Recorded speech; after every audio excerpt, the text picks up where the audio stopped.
इस पंचेंद्रिय ग्राह्य जगत में मनुष्य इतना अधिक आसक्त है कि वह उसे सहज में ही छोड़ना नहीं चाहता, किंतु वह इस बाह्य जगत को चाहे जितना ही सत्य या सार रूप क्यों न समझे, प्रत्येक व्यक्ति और जाति के जीवन में एक समय ऐसा अवश्य आता है कि जब उसे इच्छा न रहते हुए भी प्रश्न करना पड़ता है, क्या यह जगत सत्य है? जिन व्यक्तियों को अपनी इंद्रियों की विश्वसनीयता पर शंका करने का तनिक भी समय नहीं मिलता, जिनके जीवन का प्रत्येक क्षण किसी न किसी प्रकार के विषय भोग में ही बीतता है, मृत्यु एक दिन उनके भी सिरहाने आकर खड़ी हो जाती है और विवश होकर उन्हें भी कहना पड़ता है, क्या यह जगत सत्य है? इसी एक प्रश्न से धर्म का आरंभ होता है और इसके उत्तर में ही धर्म की इति है। इतना ही क्यों, सुदूर अतीत काल में, जहां इतिहास की कोई पहुंच नहीं, उस रहस्यमय पौराणिक युग में, सभ्यता के उस अस्फुट उषाकाल में भी हम देखते हैं कि यही एक प्रश्न उस समय भी पूछा गया है, इसका क्या होता है? क्या यह सत्य है? कवित्वमय कठोपनिषद के प्रारंभ में हम यह प्रश्न देखते हैं। कोई कहते हैं कि मनुष्य के मरने पर उसका अस्तित्व समाप्त हो जाता है, और कोई कहते हैं कि नहीं, उसका अस्तित्व फिर भी रहता है। इन दोनों बातों में कौन सी सत्य है? येयम प्रेते विचिकित्सा मनुष्य अस्तित्व के नायम अस्तिति चय के। संसार में इस संबंध में अनेक प्रकार के उत्तर मिलते हैं। जितने प्रकार के दर्शन या धर्म संसार में हैं, वे सब वास्तव में इसी प्रश्न के विभिन्न उत्तरों से परिपूर्ण हैं। अनेक बार तो इन प्रश्नों को परे क्या है, सत्य क्या है, प्राणों की इस महती अशांति को, संसार से अतीत परमार्थ सत्ता के इस अन्वेषण को व्यर्थ कहकर उड़ा देने की चेष्टा की गई है। किंतु जब तक मृत्यु नामक वस्तु जगत में है, तब तक इस प्रश्न को यूं ही उड़ा देने की सारी चेष्टाएं विफल रहेंगी। ये कहना सरल है कि हम जगदतीत सत्ता का अन्वेषण नहीं करेंगे, अपनी समस्त आशा और आकांक्षा को वर्तमान क्षण में ही सीमित रखेंगे, और हम इसके लिए भरपूर चेष्टा भी कर सकते हैं। बहिर्जगत की सारी वस्तुएं भी हमें इंद्रियों की सीमा के भीतर बंद करने में सहायता पहुंचाती हैं। सारा संसार भी एक हो, हमें वर्तमान की क्षुद्र सीमा के बाहर दृष्टि डालने से रोक सकता है। पर जब तक जगत में मृत्यु रहेगी, तब तक यह प्रश्न बार बार उठेगा, हम जो इन सब वस्तुओं को सत्य का भी सत्य, सार का भी सार समझकर इनमें भयानक रूप से आसक्त हैं, तो क्या मृत्यु ही इन सब का अंतिम परिणाम है? जगत तो एक क्षण में ही ध्वंस हो न जाने कहां चला जाता है। ऊपर है अत्युच्च गगनचुंबी पर्वत और नीचे गहरी खाई, मानो मुंह फैलाए जीव को निगलने के लिए आ रही हो। इस पर्वत के किनारे खड़े होने पर कितना ही कठोर अंतःकरण क्यों न हो, निश्चित ही सिहर उठेगा और पूछेगा, यह सब क्या सत्य है?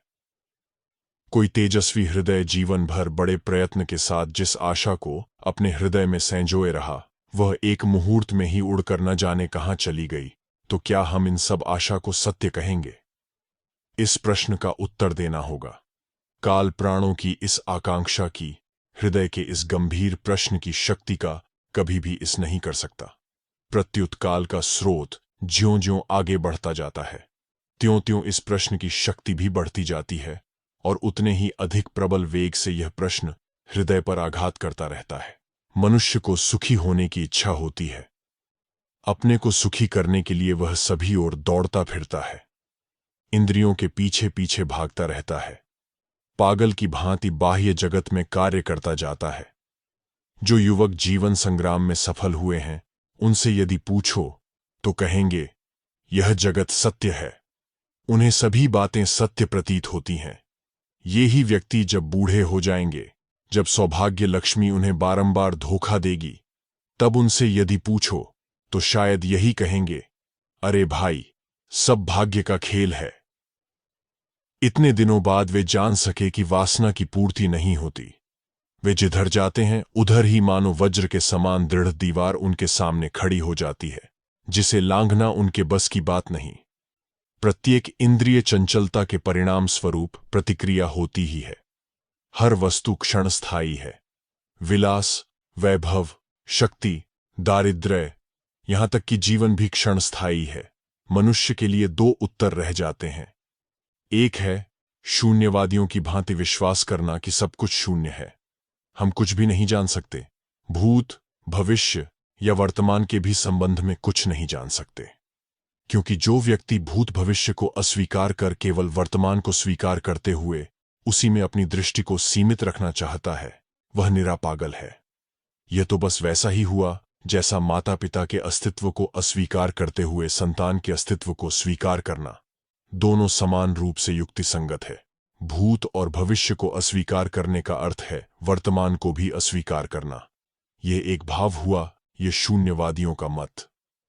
पर मैंने ऐसा मनुष्य आज तक नहीं देखा जो एक क्षण के लिए भी शून्यवादी हो सके। मुख से कहना अवश्य बड़ा सरल है। दूसरा उत्तर यह है कि इस प्रश्न के वास्तविक उत्तर की खोज करो, सत्य की खोज करो। इस नित्य परिवर्तनशील नश्वर जगत में क्या सत्य है, इसकी खोज करो। कुछ भौतिक परमाणुओं के समष्टि स्वरूप इस देह के भीतर क्या कोई ऐसी चीज है जो सत्य हो? मानव जीवन के इतिहास में सदैव इस तत्व का अन्वेषण किया गया है। हम देखते हैं कि अति प्राचीन काल से ही मनुष्य के मन में इस तत्व का अस्पष्ट प्रकाश उद्भासित हो गया था। हम देखते हैं कि उसी समय से मनुष्य ने स्थूल देह से अतीत एक अन्य देह का भी पता पा लिया है, जो अनेक अंशों में इस स्थूल देह के ही समान होने पर भी पूर्ण रूप से वैसा नहीं है। वह स्थूल देह से श्रेष्ठ है। शरीर का नाश हो जाने पर भी उसका नाश नहीं होता। हम ऋग्वेद के एक सूक्त में मृत शरीर को दग्ध करने वाले अग्निदेव के प्रति यह मंत्र पाते हैं, हे अग्नि, तुम इसे अपने हाथों में लेकर धीरे धीरे ले जाओ। इसे सर्वांग सुंदर ज्योतिर्मय देह से संपन्न करो। इसे उसी स्थान में ले जाओ जहां पितृगण वास करते हैं, जहां दुहक नहीं है, जहां मृत्यु नहीं है। तुम देखोगे कि सभी धर्मों में यह भाव विद्यमान है और इसके साथ ही हम और एक विचार पाते हैं।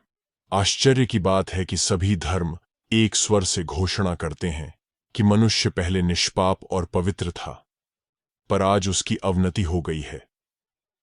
इस भाव को फिर वे रूपक की भाषा में या दर्शन की स्पष्ट भाषा में अथवा कविता की सुंदर भाषा में क्यों न प्रकाशित करें, पर वे सब के सब अवश्य इस एक तत्व की घोषणा करते हैं।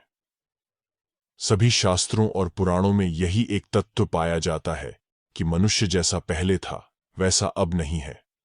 आज वह पहले से गिरी हुई दशा में है। यहूदियों के धर्म ग्रंथ में आदम के पतन की जो कथा है, उसका भी मर्म वास्तव में यही है।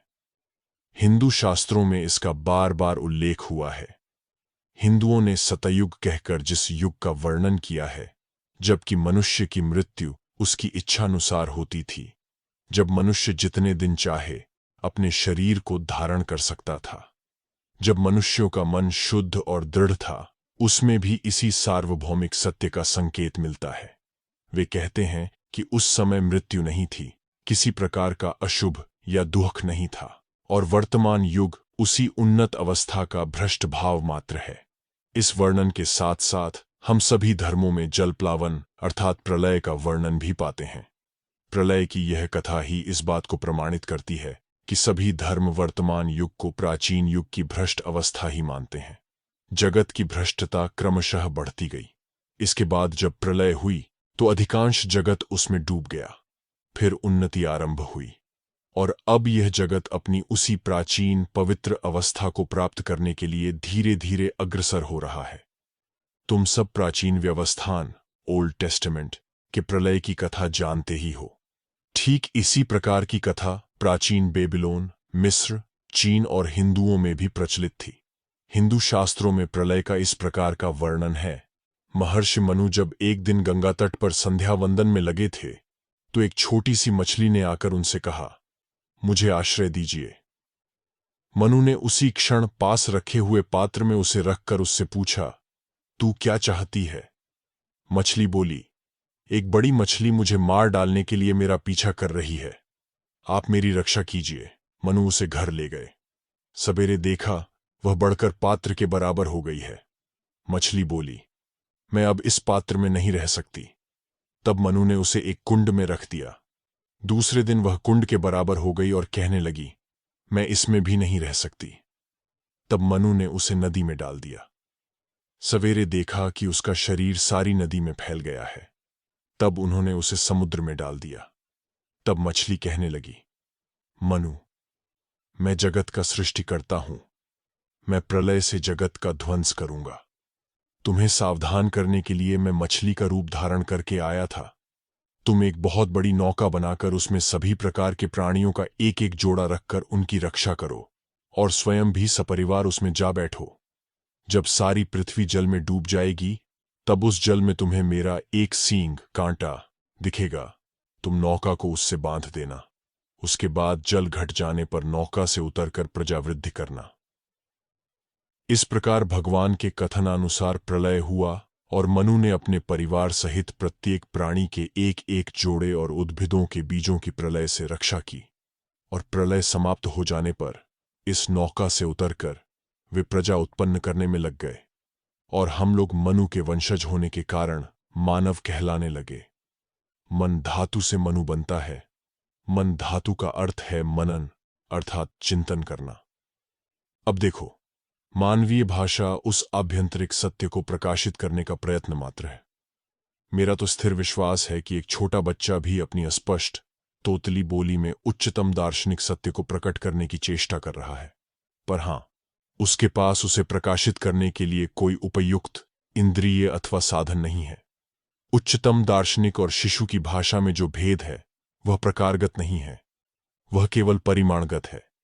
आजकल की विशुद्ध, प्रणालीबद्ध, गणित के समान कटी छंटी भाषा और प्राचीन राशियों की अस्फुट, रहस्यमय, पौराणिक भाषा में अंतर केवल मात्रा के तारतम्य में है।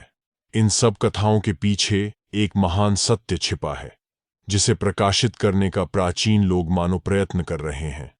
बहुधा इन सब प्राचीन पौराणिक कथाओं के भीतर ही बहुमूल्य सत्य रहता है।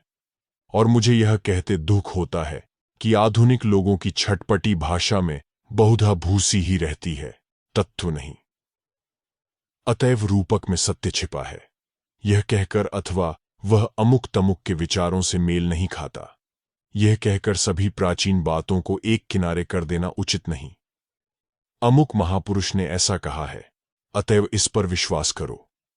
इस प्रकार घोषणा करने के कारण ही यदि सभी धर्म उपहासास्पद हो जाते हों, तब तो आजकल के लोग और भी अधिक उपहासास्पद हैं। आजकल यदि कोई मूसा, बुद्ध अथवा ईसा की उक्ति उद्धृत करता है तो उसकी हंसी उड़ाई जाती है, किंतु हक्सले, टिंडल अथवा डार्विन का नाम लेते ही बात एकदम अकाट्य और प्रामाणिक बन जाती है। हक्सले ने ऐसा कहा है, इतना कहना ही बहुतों के लिए पर्याप्त है। हम लोग सचमुच अंधविश्वास से मुक्त हैं। पहले था धर्म का अंधविश्वास, अब है विज्ञान का अंधविश्वास। फिर भी पहले के अंधविश्वास में से एक जीवनप्रद आध्यात्मिक भाव आता था, पर आधुनिक अंधविश्वास के भीतर से तो केवल काम और लोभ ही आ रहे हैं।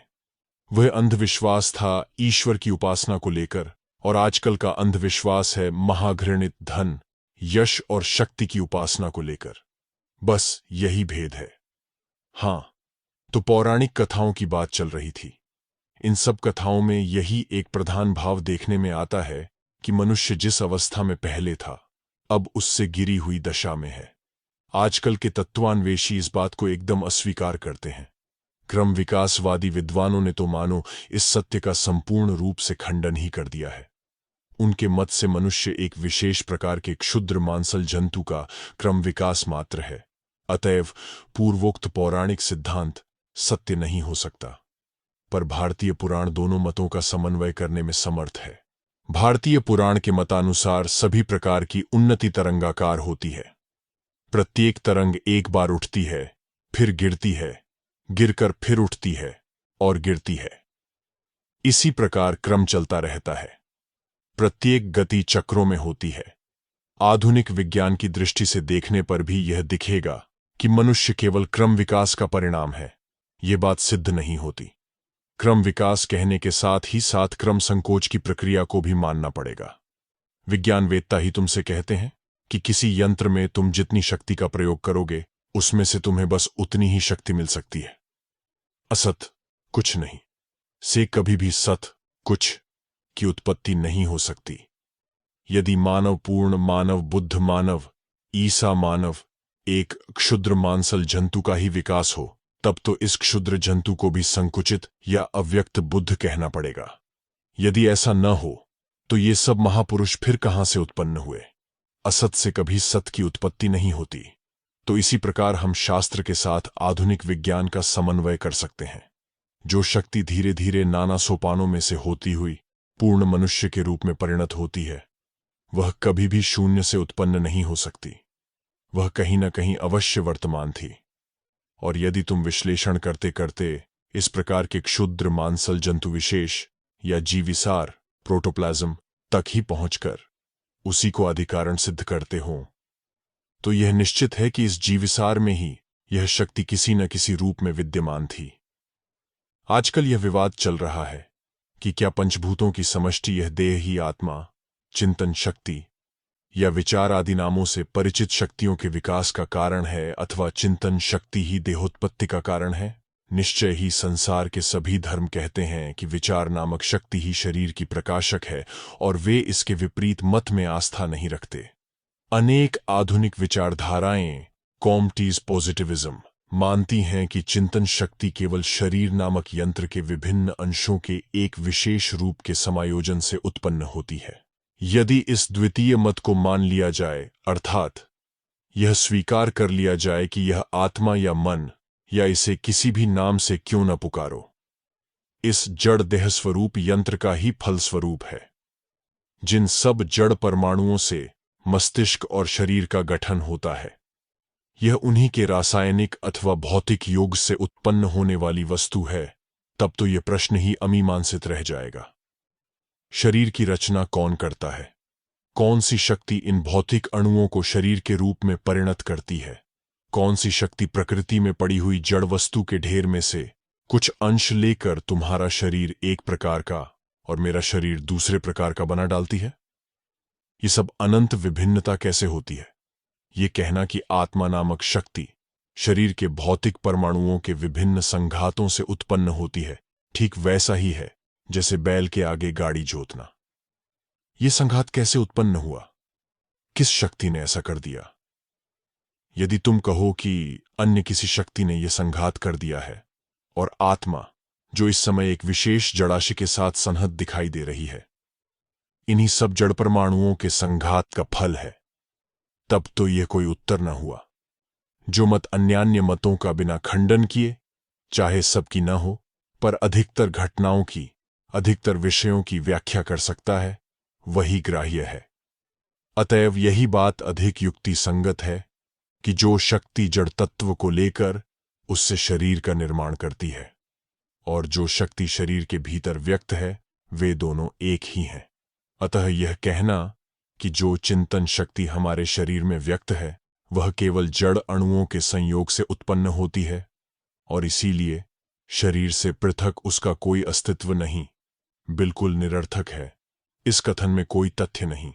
फिर शक्ति कभी जड़ तत्व से उत्पन्न हो नहीं सकती, बल्कि यह प्रमाणित करना अधिक संभव है कि हम जिसे जड़ कहकर पुकारते हैं, उसका अस्तित्व ही नहीं है, वह केवल शक्ति की एक विशेष अवस्था है। यह सिद्ध किया जा सकता है कि ठोसपन, कठिनता आदि जो सब जड़ के गुण हैं, वे गति के फल हैं। द्रवों को प्रचुर शीर्षीय गति देने से वे ठोस हो जाएंगे। वायुपुंज में यदि अतिशय शीर्षीय गति उत्पन्न कर दी जाए, जैसे तूफान में, तो वह ठोस सा हो जाता है और अपने आघात से ठोस पदार्थों को तोड़ या काट सकता है।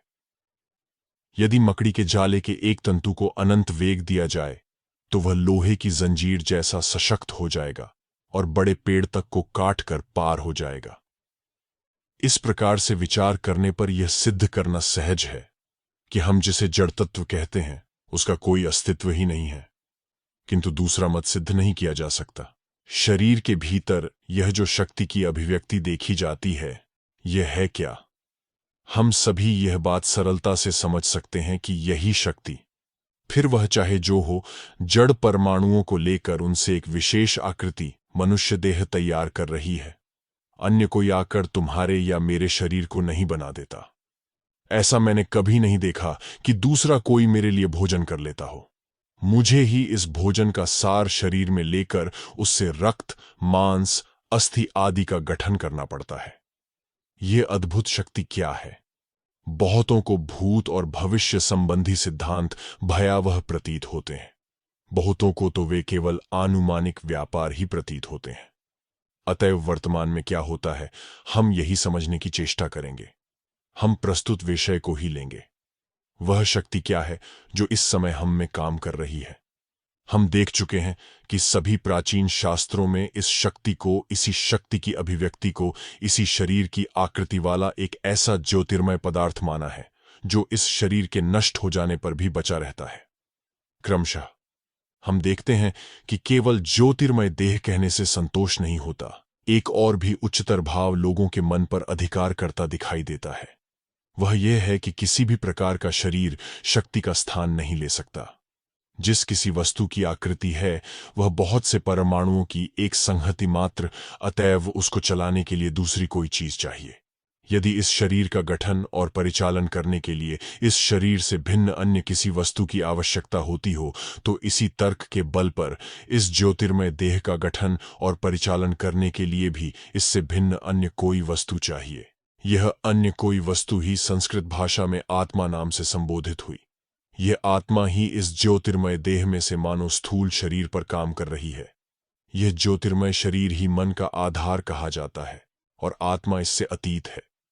आत्मा मन नहीं है, वह मन पर कार्य करती है और मन के माध्यम से शरीर पर। तुम्हारे एक आत्मा है, मेरे भी एक आत्मा है, सभी के अलग अलग आत्मा हैं और एक एक सूक्ष्म शरीर भी। इस सूक्ष्म शरीर की सहायता से हम स्थूल शरीर पर कार्य करते हैं। अब प्रश्न उठने लगा, आत्मा और उसके स्वरूप के संबंध में।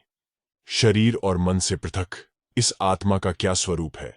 बहुत से वाद प्रतिवाद होने लगे, नाना प्रकार के सिद्धांत और अनुमान होने लगे, अनेकविध दार्शनिक अनुसंधान होने लगे।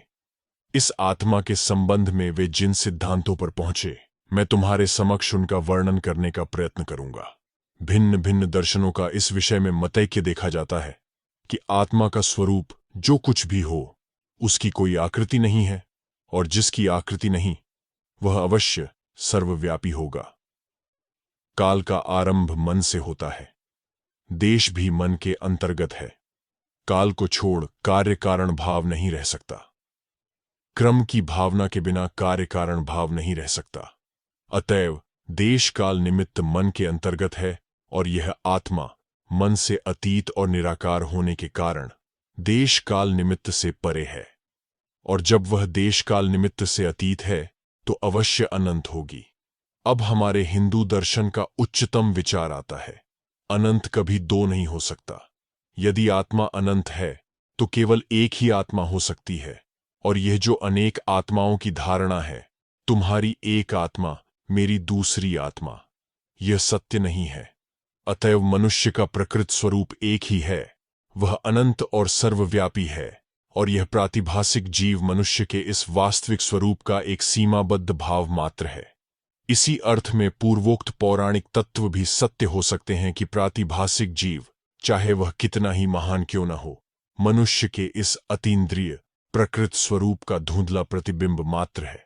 अतएव मनुष्य का प्रकृत स्वरूप आत्मा कार्य कारण से अतीत होने के कारण, देश काल से अतीत होने के कारण अवश्य मुक्त स्वभाव है। वह कभी बद्ध नहीं थी, न ही बद्ध हो सकती थी। यह प्रातिभासिक जीव, यह प्रतिबिंब देश काल निमित्त के द्वारा सीमाबद्ध होने के कारण बद्ध है, अथवा हमारे कुछ दार्शनिकों की भाषा में प्रतीत होता है मानो वह बद्ध हो गई है, पर वास्तव में वह बद्ध नहीं है। हमारी आत्मा के भीतर जो यथार्थ सत्य है वह यही कि आत्मा सर्वव्यापी है, अनंत है, चैतन्य स्वभाव है।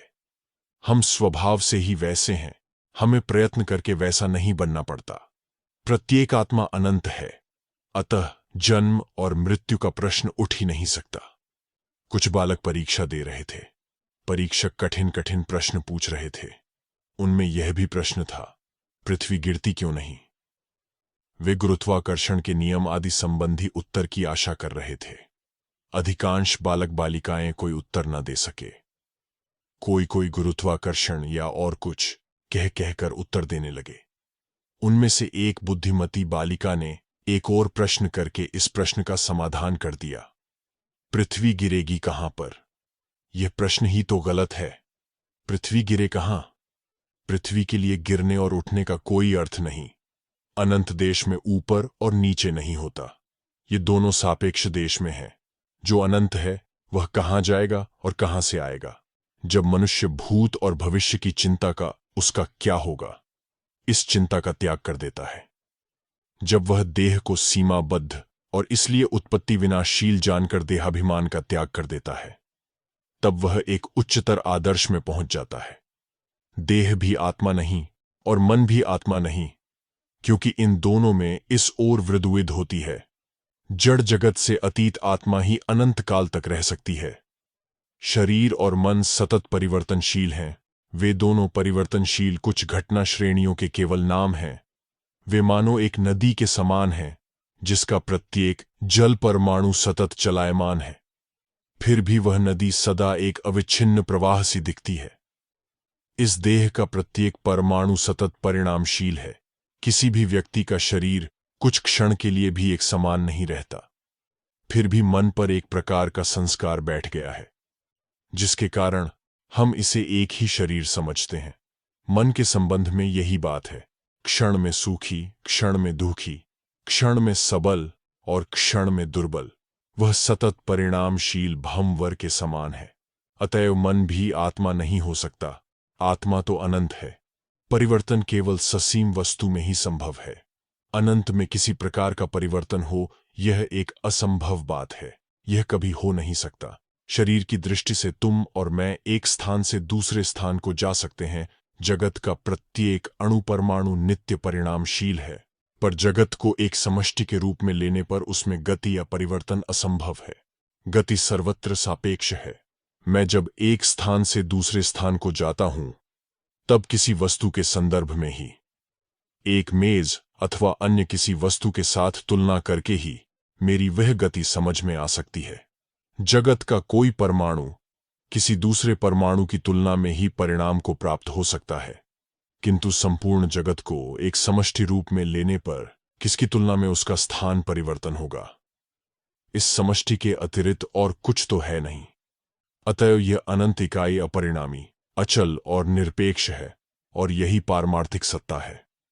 अतः हमारा सत्य सर्वव्यापकता में है, शांतता में नहीं। यह धारणा कि मैं एक क्षुद्र शांत सतत परिणामी जीव हूं, कितनी ही सुखद क्यों न हो, फिर भी यह एक पुराना भ्रम ही है। यदि किसी से कहो कि तुम सर्वव्यापी अनंत पुरुष हो, तो वह डर जाएगा। सबके माध्यम से तुम कार्य कर रहे हो, सब पैरों द्वारा तुम चल रहे हो, सब मुखों से तुम बातचीत कर रहे हो, सब हृदयों से अनुभव कर रहे हो। ऐसी बातें यदि तुम किसी से कहो तो वह डर जाएगा। वह तुमसे बार बार पूछेगा कि क्या फिर उसका अपना व्यक्तित्व नहीं रह जाएगा? क्या मैं नहीं रह जाऊंगा? यह व्यक्तित्व मैं क्या है, यदि जान पाऊं तो अच्छा हो। छोटे बालक के मूंछें नहीं होती, बड़े होने पर उसके दाढ़ी मूंछें निकल आती हैं। यदि अहम या व्यक्तित्व शरीर में रहता होता, तब तो बालक का व्यक्तित्व नष्ट हो गया होता। यदि अहम या व्यक्तित्व शरीरगत होता, तब तो हमारी एक आंख अथवा हाथ नष्ट हो जाने पर वह नष्ट हो जाता। फिर शराबी का शराब छोड़ना ठीक नहीं, क्योंकि तब तो उसका व्यक्तित्व ही नष्ट हो जाएगा। चोर का साधु बनना भी ठीक नहीं, क्योंकि इससे वह अपना व्यक्तित्व खो बैठेगा। तब तो फिर कोई भी अपना व्यसन छोड़ना न चाहेगा। पर बात यह है कि अनंत को छोड़कर और किसी में व्यक्तित्व है ही नहीं। केवल इस अनंत का ही परिवर्तन नहीं होता, और शेष सभी का सतत परिवर्तन होता रहता है। व्यक्तित्व भाव स्मृति में भी नहीं है। स्मृति में याद व्यक्तित्व भाव रहता तो मस्तिष्क में गहरी चोट लगने से स्मृति लोप हो जाने पर वह नष्ट हो जाता और हमारा बिल्कुल लोप हो जाता। बचपन के पहले 2-3 वर्षों का मुझे कोई स्मरण नहीं। यदि स्मृति पर मेरा अस्तित्व निर्भर होता, तो फिर कहना पड़ेगा कि इन 2-3 वर्षों में मेरा अस्तित्व ही नहीं था। तब तो मेरे जीवन का जो अंश मुझे स्मरण नहीं, उस समय मैं जीवित ही नहीं था, यही कहना पड़ेगा। यह व्यक्तित्व का बहुत संकीर्ण अर्थ है। हम अभी तक व्यक्ति या मैं नहीं हैं। हम इसी व्यक्तित्व को प्राप्त करने के लिए संघर्ष कर रहे हैं, और वह अनंत है। वही मनुष्य का प्रकृत स्वरूप है। जिनका जीवन संपूर्ण जगत को व्याप्त किए हुए हैं, वे ही जीवित हैं। और हम जितना ही अपने जीवन को शरीर आदि छोटे छोटे शांत पदार्थों में बंध करके रखेंगे, उतना ही हम मृत्यु की ओर अग्रसर होंगे। जितने क्षण हमारा जीवन समस्त जगत में व्याप्त रहता है, दूसरों में व्याप्त रहता है, उतने ही क्षण हम जीवित रहते हैं। इस क्षुद्र जीवन में अपने को बद्ध कर रखना तो मृत्यु है, और इसी कारण हमें मृत्यु भय होता है। मृत्यु भय तो तभी जीता जा सकता है जब मनुष्य यह समझ ले कि जब तक जगत में एक भी जीवन शेष है, तब तक वह भी जीवित है। जब वह कह सकता है कि मैं सब वस्तुओं में, सब देहों में, सब प्राणियों में वर्तमान हूं, मैं ही जगत हूं, संपूर्ण जगत ही मेरा शरीर है। जब तक एक भी परमाणु शेष है, तब तक मेरी मृत्यु कहां? कौन कहता है कि मेरी मृत्यु होगी? तभी यह निर्भीक अवस्था आती है। सतत परिणामशील वस्तुओं में अविनाशित्व खोजना भारी भूल है। एक प्राचीन भारतीय दार्शनिक ने कहा है कि आत्मा अनंत है, इसलिए आत्मा ही अविभाज्य व्यक्तित्व हो सकती है। अनंत का विभाजन नहीं किया जा सकता, अनंत को खंड खंड नहीं किया जा सकता। वह सदा एक अविभक्त समष्टि स्वरूप अनंत आत्मा ही है, और वही मनुष्य का यथार्थ मैं है, वही प्रकृत मनुष्य है। मनुष्य के नाम से जिसको हम जानते हैं, वह इस मैं को व्यक्त जगत में अभिव्यक्त करने के प्रयत्न का फल मात्र है। क्रम विकास आत्मा में नहीं है। ये जो सब परिवर्तन हो रहा है, बुरा व्यक्ति भला हो रहा है, पशु मनुष्य हो रहा है, ये सब कभी आत्मा में नहीं होता। कल्पना करो कि एक पर्दा मेरे सामने है और उसमें एक छोटा सा छिद्र है जिसमें से मैं केवल कुछ चेहरे देख सकता हूं। यह छिद्र जितना बड़ा होता जाता है, सामने का दृश्य उतना ही अधिक मेरे सम्मुख प्रकट होता जाता है, और जब यह छिद्र पूरे पर्दे को व्याप्त कर लेता है, तब मैं तुम सबको स्पष्ट देख लेता हूं। यहां पर तुम में कोई परिवर्तन नहीं हुआ, तुम जो थे वही रहे। केवल छिद्र का क्रम विकास होता रहा, और उसके साथ साथ तुम्हारी अभिव्यक्ति क्रमशः अधिक होती रही। आत्मा के संबंध में भी यही बात है। तुम पहले से ही मुक्त स्वभाव और पूर्ण हो पूर्णत्व को प्रयत्न करके मिलाना नहीं पड़ता।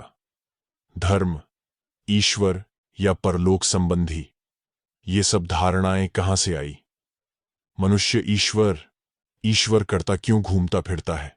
सभी देशों में, सभी समाजों में मनुष्य क्यों पूर्ण आदर्श का अन्वेषण करता फिरता है, भले ही वह आदर्श मनुष्य में हो अथवा ईश्वर में या अन्य किसी वस्तु में? इसलिए कि वह भाव तुम्हारे ही भीतर वर्तमान है। वह थी तुम्हारे हृदय की धड़कन, और तुम उसे नहीं जानते थे। तुम सोचते थे कि बाहर की कोई वस्तु यह ध्वनि कर रही है। तुम्हारी आत्मा में विराजमान ईश्वर ही तुम्हें अपना अनुसंधान करने को, अपनी उपलब्धि करने को प्रेरित कर रहा है। यहां वहां, मंदिर में, गिरजाघर में, स्वर्ग में, मृत्यु में, विभिन्न स्थानों में अनेक उपायों से अन्वेषण करने के बाद अंत में हमने जहां से आरंभ किया था, वही अर्थात अपनी आत्मा में ही हम एक चक्कर पूरा करके वापस आ जाते हैं और देखते हैं कि जिसकी हम समस्त जगत में खोज करते फिर रहे थे, जिसके लिए हमने मंदिरों और गिरजाघरों में जा जा कातर होकर प्रार्थनाएं की, आंसू बहाए, जिसको हम सुदूर आकाश में मेघराशि के पीछे छिपा हुआ अव्यक्त और रहस्यमय समझते रहे, वह हमारे निकट से भी निकट है, प्राणों का प्राण है, हमारा शरीर है, हमारी आत्मा है। तुम ही मैं हो, मैं ही तुम हूं। यही तुम्हारा स्वरूप है, इसी को अभिव्यक्त करो। तुम्हें पवित्र होना नहीं पड़ेगा, तुम तो स्वरूपतः पवित्र ही हो। तुम्हें पूर्ण होना नहीं पड़ेगा, तुम तो स्वरूपतः पूर्ण ही हो। सारी प्रकृति देश कालातीत सत्य को पर्दे के समान ढांकी हुई है। तुम जो कुछ भी अच्छा विचार या अच्छा कार्य करते हो, उससे मानो वह आवरण धीरे धीरे छिन्न होता रहता है, और देश कालातीत वह शुद्ध स्वरूप अनंत स्वयं अभिव्यक्त होता रहता है। यही मनुष्य का सारा इतिहास है। यह आवरण जितना ही सूक्ष्म होता जाता है, उतना ही प्रकृति के पीछे स्थित प्रकाश भी अपने स्वभाववश क्रमशः अधिकाधिक दीप्त होता जाता है, क्योंकि उसका स्वभाव ही इस प्रकार दीप्त होना है। उसको जाना नहीं जा सकता, हम उसे जानने का वृथा ही प्रयत्न करते रहते हैं। यदि वह ज्ञेय होता तो उसका स्वभाव ही बदल जाता, क्योंकि वह स्वयं नित्य ज्ञाता है।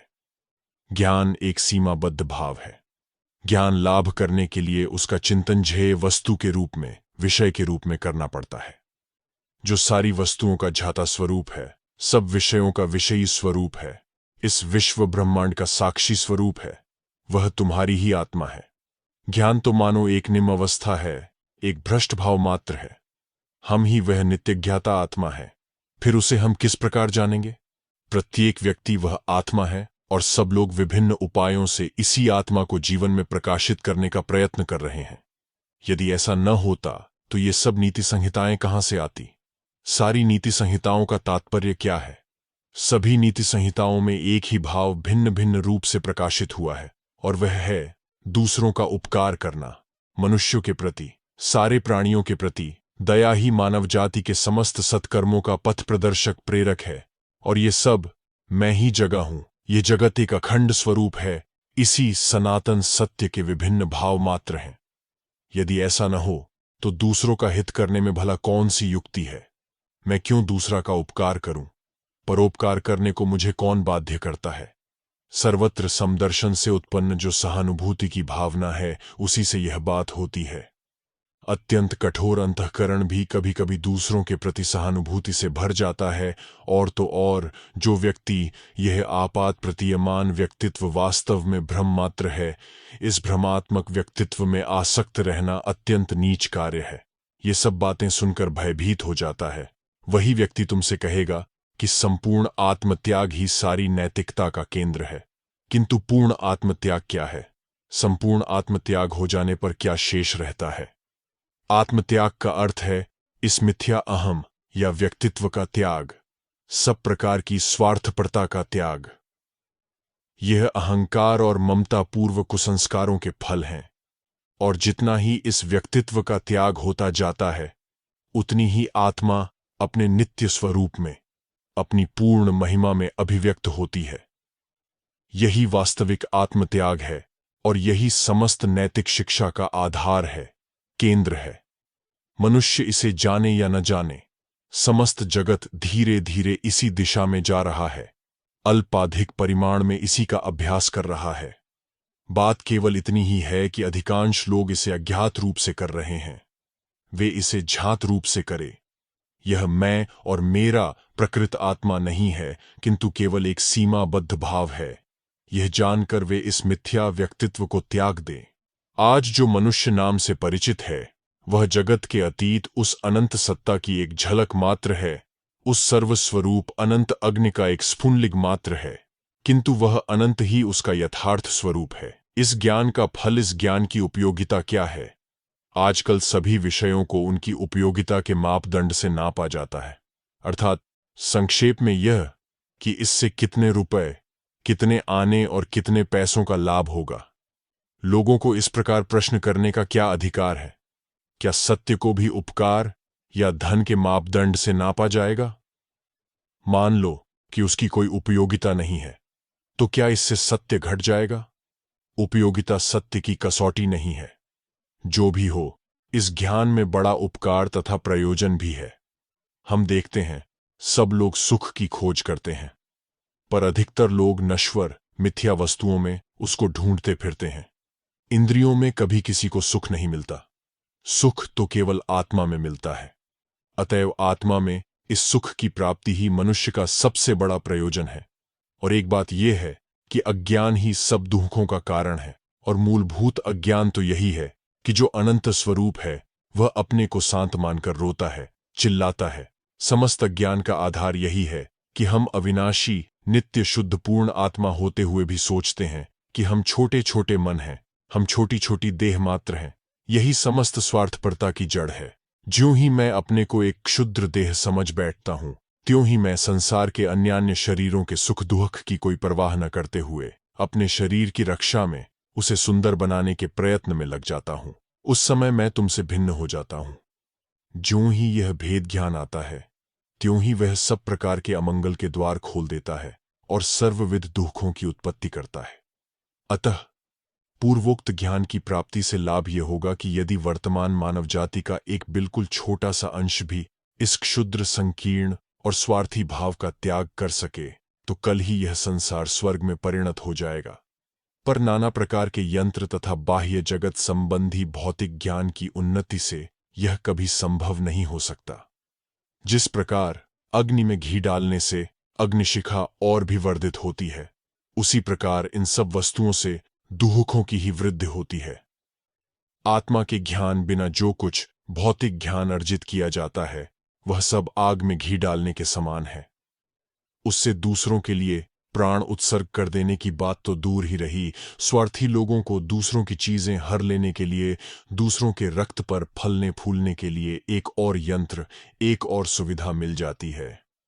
एक और प्रश्न है, क्या यह व्यवहार्य है? वर्तमान समाज में क्या इसे कार्य रूप में परिणत किया जा सकता है? इसका उत्तर यह है कि सत्य प्राचीन अथवा आधुनिक किसी समाज का सम्मान नहीं करता। समाज को ही सत्य का सम्मान करना पड़ेगा, अन्यथा समाज नष्ट हो जाए। समाजों को सत्य के अनुरूप ढाला जाना चाहिए। सत्य को समाज के अनुसार अपने को ढालना नहीं पड़ता। यदि निस्वार्थता के समान महान सत्य समाज में कार्य रूप में परिणत न किया जा सकता हो, तो ऐसे समाज को छोड़कर वन में चले जाना ही बेहतर है। इसी का नाम साहस है। साहस दो प्रकार का होता है। एक प्रकार का साहस है तोप के मुंह में दौड़ जाना। दूसरे प्रकार का साहस है आध्यात्मिक विश्वास। एक बार एक दिग्विजयी सम्राट भारतवर्ष में आया। उसके गुरु ने उसे भारतीय साधुओं से साक्षात्कार करने का आदेश दिया था।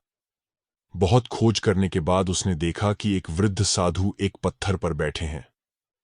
सम्राट ने उनके साथ कुछ देर बातचीत की और उनके ज्ञान से बड़ा प्रभावित हुआ। उसने साधु को अपने साथ देश ले जाने की इच्छा प्रकट की। साधु ने इसे स्वीकार नहीं किया और कहा, मैं इस वन में बड़े आनंद में हूं। सम्राट बोला, मैं समस्त पृथ्वी का सम्राट हूं। मैं आपको असीम ऐश्वर्य और उच्च पद मर्यादा दूंगा। साधु बोले, ऐश्वर्य, पद, मर्यादा आदि किसी चीज की मेरी इच्छा नहीं। तब सम्राट ने कहा, आप यदि मेरे साथ न चलेंगे तो मैं आपको मार डालूंगा। इस पर साधु बहुत हंसे और बोले, राजन, आज तुमने अपने जीवन में सबसे मूर्खतापूर्ण बात कही। तुम्हारी क्या हस्ती कि मुझे मारो? सूर्य मुझे सुखा नहीं सकता, अग्नि मुझे जला नहीं सकती, तलवार मेरा संहार नहीं कर सकती, क्योंकि मैं तो जन्म रहित, अविनाशी, नित्य विद्यमान, सर्वव्यापी, सर्वशक्तिमान आत्मा हूं। यह आध्यात्मिक साहस है। और दूसरा है शेर या सिंह का साहस। सन 1857 के गदर के समय एक मुसलमान सिपाही ने एक सन्यासी महात्मा को बुरी तरह घायल कर दिया। हिंदू विद्रोहियों ने उस मुसलमान को पकड़ लिया और उसे स्वामी जी के पास लाकर कहा, आप कहें तो इसकी खाल खींच लें। स्वामी जी ने उसकी ओर देखकर कहा, भाई, तुम ही वह हो, तुम ही वह हो, तत्वमसि। और यह कहते कहते उन्होंने अपना शरीर छोड़ दिया। यह दूसरा उदाहरण है। यदि तुम ऐसा समाज नहीं गढ़ सकते जिसमें सर्वोच्च सत्य को स्थान मिले, तो धिक्कार है अपने बाहुबल पर तुम्हारे मिथ्या अभिमान को, धिक्कार है अपनी पाश्चात्य संस्थाओं पर तुम्हारे वृथा घमंड को, अपनी महत्ता और श्रेष्ठता की तुम क्यों व्यर्थ शेख ही बघाड़ते हो? यदि दिन रात तुम यही कहते रहो कि यह अव्यवहार्य है, पैसे कौड़ी को छोड़कर दया और कुछ भी व्यवहार्य नहीं है, यदि ऐसा ही हो तो फिर अपने समाज पर इतना घमंड क्यों करते हो? वही समाज सबसे श्रेष्ठ है जहां सर्वोच्च सत्य को कार्य में परिणत किया जा सकता है। यही मेरा मत है। और यदि समाज इस समय उच्चतम सत्य को स्थान देने में समर्थ नहीं है, तो उसे इस योग्य बनाओ, और जितना शीघ्र तुम ऐसा कर सको उतना ही अच्छा। हे नर नारियों, उठो, आत्मा के संबंध में जागृत हो, सत्य में विश्वास करने का साहस करो, सत्य के अभ्यास का साहस करो। संसार को कुछ साहसी नर नारियों की आवश्यकता है। अपने में वह साहस लाओ जो सत्य को जान सके, जो जीवन में निहित सत्य को दिखा सके, जो मृत्यु से न डरे, प्रत्युत उसका स्वागत करे, जो मनुष्य को यह ज्ञान करा दे कि वह आत्मा है और सारे जगत में ऐसी कोई भी वस्तु नहीं जो उसका विनाश कर सके। तब तुम मुक्त हो जाओगे। तब तुम अपनी यथार्थ आत्मा को जान लोगे। इस आत्मा के संबंध में पहले श्रवण करना चाहिए, फिर मनन और तत्पश्चात निदिध्यासन। आजकल के समाज में एक प्रवृत्ति देखी जा रही है, और वह है कार्य पर अधिक जोर देना तथा विचार की निंदा करना। कार्य अवश्य अच्छा है, पर वह भी तो विचार या चिंतन से उत्पन्न होता है। शरीर के माध्यम से शक्ति की जो छोटी छोटी अभिव्यक्तियां होती हैं, उन्हीं को कार्य कहते हैं। बिना विचार या चिंतन के कोई कार्य नहीं हो सकता। अतः मस्तिष्क को ऊंचे ऊंचे विचारों, ऊंचे ऊंचे आदर्शों से भर लो और उनको दिन रात मन के सन्मुख रखो। ऐसा होने पर इन्हीं विचारों से बड़े बड़े कार्य होंगे। अपवित्रता की कोई बात मन में न लाओ। प्रत्युत मन से कहो कि मैं शुद्ध, पवित्र स्वरूप हूं। हम क्षुद्र हैं, हमने जन्म लिया है, हम मरेंगे। इन्हीं विचारों से हमने अपने आप को एकदम सम्मोहित कर रखा है और इसीलिए हम सर्वदा एक प्रकार के भय से कांपते रहते हैं। एक बार एक सिंहनी, जिसका प्रसवकाल निकट था, अपने शिकार की खोज में बाहर निकली। उसने दूर भेड़ों के एक झुंड को चढ़ते हुए देख उस पर आक्रमण करने के लिए ज्यों ही छलांग मारी, त्यों ही उसके प्राणखेरु उड़ गए और एक मात्रहीन सिंह शावक ने जन्म लिया। भेड़ें उस सिंह शावक की देखभाल करने लगीं और वह भेड़ों के बच्चों के साथ साथ बड़ा होने लगा। भेड़ों की भांति घास पात खाकर रहने लगा और भेड़ों की ही भांति मेमेन करने लगा। यद्यपि वह कुछ समय बाद एक शक्तिशाली पूर्ण विकसित सिंह बन गया, फिर भी वह अपने को भेड़ ही समझता था। इसी प्रकार दिन बीतते गए कि एक दिन एक बड़ा भारी सिंह शिकार के लिए उधर आ निकला, पर उसे यह देख बड़ा आश्चर्य हुआ कि भेड़ों के बीच में सिंह भी है और वह भेड़ों की ही भांति डरकर भागा जा रहा है। तब सिंह उसकी ओर यह समझाने के लिए बढ़ा कि तू सिंह है, भेड़ नहीं। पर ज्यों ही वह आगे बढ़ा, त्यों ही भेड़ों का झुंड और भी भागा और उसके साथ वह भेड़ सिंह भी। जो हो, उसने उस भेड़ सिंह को उसके अपने यथार्थ स्वरूप को समझा देने का संकल्प नहीं छोड़ा। वह देखने लगा कि वह भेड़ सिंह कहाँ रहता है, क्या करता है। एक दिन उसने देखा कि वह एक जगह पड़ा सो रहा है। देखते ही वह छलांग मारकर उसके पास जा पहुंचा और बोला, अरे, तू भेड़ों के साथ रहकर अपना स्वभाव कैसे भूल गया? तू भेड़ नहीं है, तू तो सिंह है। भेड़ सिंह बोल उठा, क्या कह रहे हो? मैं तो भेड़ हूं, सिंह कैसे हो सकता हूं? उसे किसी प्रकार विश्वास नहीं हुआ कि वह सिंह है और वह भेड़ों की भांति मिमियाने लगा। तब सिंह उसे उठाकर एक सरोवर के किनारे ले गया और बोला, यह देख अपना प्रतिबिंब और यह देख मेरा प्रतिबिंब। और तब वह उन दोनों परछाइयों की तुलना करने लगा। वह एक बार सिंह की ओर और एक बार अपने प्रतिबिंब की ओर ध्यान से देखने लगा। तब क्षण भर में ही वह जान गया कि सचमुच मैं तो सिंह ही हूं। तब वह सिंह गर्जना करने लगा और उसका भेड़ों का सा मिमियाना न जाने कहां चला गया। इस प्रकार तुम सब सिंह हो, तुम आत्मा हो, शुद्ध, अनंत और पूर्ण हो। विश्व की महाशक्ति तुम्हारे भीतर है। हे सखे, तुम क्यों रोते हो? जन्म मरण तुम्हारा भी नहीं है और मेरा भी नहीं। क्यों रोते हो? तुम्हें रोग शोक कुछ भी नहीं है। तुम तो अनंत आकाश के समान हो। उस पर नाना प्रकार के मेघ आते हैं और कुछ देर खेल कर न जाने कहां अंतर्हित हो जाते हैं, पर वह आकाश जैसा पहले नीला था वैसा ही नीला रह जाता है। इसी प्रकार के ज्ञान का अभ्यास करना होगा। हम संसार में पाप ताप क्यों देखते हैं? किसी मार्ग में एक ढूंढ खड़ा था। एक चोर उधर से जा रहा था। उसने समझा कि वह कोई पहरे वाला है। अपनी प्रेमिका की बाट जोहने वाले प्रेमी ने समझा कि वह उसकी प्रेमिका है। एक बच्चे ने जब उसे देखा तो भूत समझकर डर के मारे चिल्लाने लगा। इस प्रकार भिन्न भिन्न व्यक्तियों ने यद्यपि उसे भिन्न भिन्न रूपों में देखा, तथापि वह एक ढूंढ के अतिरिक्त और कुछ भी न था। हम स्वयं जैसे होते हैं, जगत को भी वैसा ही देखते हैं। मान लो, कमरे में मेज पर मोहर की एक थैली रखी है और एक छोटा बच्चा वहां खेल रहा है। इतने में एक चोर वहां आता है और उस थैली को चुरा लेता है। तो क्या बच्चा यह समझेगा कि चोरी हो गई? हमारे भीतर जो है वही हम बाहर भी देखते हैं। बच्चे के मन में चोर नहीं है, अतएव वह बाहर भी चोर नहीं देखता। सब प्रकार के ज्ञान के संबंध में ऐसा ही है। संसार के पाप अत्याचार आदि की बात मन में न लाओ, पर रो कि तुम्हें जगत में अब भी पाप दिखता है। रो कि तुम्हें अब भी सर्वत्र अत्याचार दिखाई पड़ता है। और यदि तुम जगत का उपकार करना चाहते हो तो जगत पर दोषारोपण करना छोड़ दो, उसे और भी दुर्बल मत करो। आखिर ये सब पाप दुहक आदि क्या है? ये सब तो दुर्बलता के ही फल हैं। लोग बचपन से ही शिक्षा पाते हैं कि वे दुर्बल हैं, पापी हैं। इस प्रकार की शिक्षा से संसार दिन पर दिन दुर्बल होता जा रहा है। उनको सिखाओ कि वे सब उसी अमृत की संतान हैं, और तो और जिसके भीतर आत्मा का प्रकाश अत्यंत क्षीण है, उसे भी यही शिक्षा दो। बचपन से ही उनके मस्तिष्क में इस प्रकार के विचार प्रविष्ट हो जाएं, जिनसे उनकी यथार्थ सहायता हो सके, जो उनको सबल बना दे, जिनसे उनका कुछ यथार्थ हित हो। दुर्बलता और अवसादकारक विचार उनके मस्तिष्क में प्रवेश ही न करें।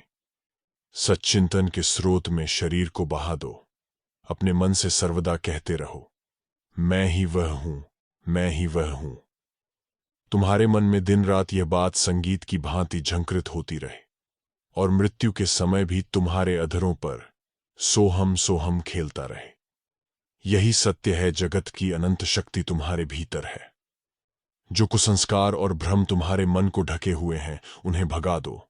साहसी बनो, सत्य को जानो और उसे जीवन में परिणत करो। चरम लक्ष्य भले ही बहुत दूर हो, पर उत्तिष्ठत, जागृत, प्राप्य वरान्यबोधत। उठो, जागो। जब तक ध्येय तक न पहुंचो, तब तक मत रुको।